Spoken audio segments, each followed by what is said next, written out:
On a high-stakes call between Presidents Biden and Xi, the two leaders spoke for well over 2 hours on a range of issues as tensions between the two nations continue to grow over Taiwan. To dissect the call and more, we now welcome in the author of The Coming Collapse of China, Gordon Chang. Gordon, always great to have you with us. How would you rate their meeting? Where did we see consensus and where did we see contention? Apparently, there was some consensus on things, for instance, like climate change, maybe disease control, at least according to the White House readout. But clearly, there was strong disagreements about Taiwan. And when you look at the readouts from both sides, Taiwan did take up most of the conversation.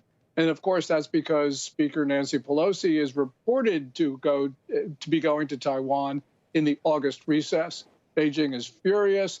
Biden administration doesn't seem to be supporting her. And that lack of support has convinced Beijing that they can issue even more threats. After President Biden's last Wednesday, when he talked about the military not being in support, Beijing ramped up the rhetoric. We're going to dig into all of that in just a moment, but a senior U.S. administration official had described those talks as direct and honest, but they downplayed this warning. Chinese state media quoted Xi telling Biden, "Those who play with fire will only get burnt." He went on to say, "We hope the U.S. side can see this clearly." Is this rhetoric more of the status quo from Beijing or more of a warning that should be taken seriously? I think the rhetoric this time is more ominous. And I think it was more ominous even if you go back a week ago, because there were just certain indications that this was a little bit different than what we've seen in the past. But the point here is that the Chinese will key off of President Biden. If they think that he is resolute and strong, they will eventually back off.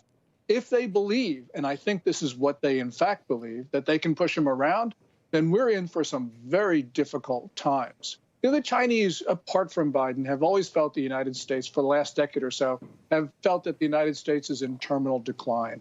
But Biden has confirmed that in their minds with the debacle in Afghanistan, the failure to deter Vladimir Putin in Ukraine. And now they think that there's going to be a similar failure in Taiwan, and they can pretty much do what they want.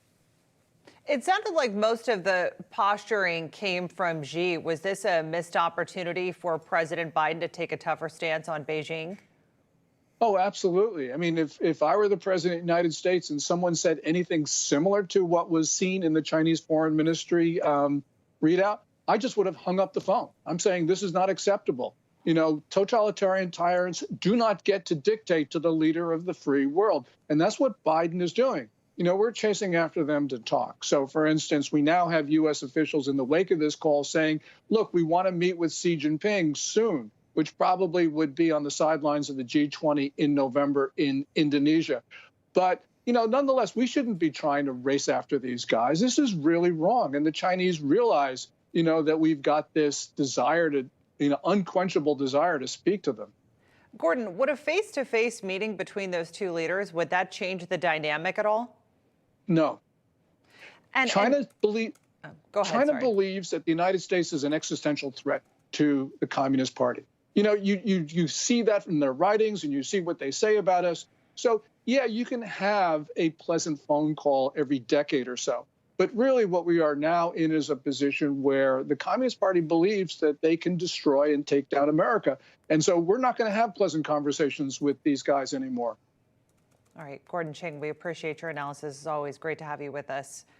Thank you, Kilmini. Hey guys, it's Rob Carson. I want to tell you about the Patriot Gold Group. But first, let me tell you that the S&P has already lost $8.2 trillion in 2022. Did you know that? Peak inflation is not even hit despite the Fed rate hikes on groceries, on gas. You know it as well as I do. Morgan Stanley and Goldman Sachs are warning of another 20% drop. Inflation is winning in a knockout right now. The Fed is going to raise rates again at the end of July. Meanwhile, Goldman, Wells Fargo, and Bloomberg are all forecasting gold to surpass all-time highs. If you want to invest in gold, call 888-936-2373 now. Call the Patriot Gold Group today and ask about their no-fee-for-life IRA. Sounds like a good deal, don't it? Here's the number, 888-936-2373. 888-936-2373 for the Patriot Gold Group.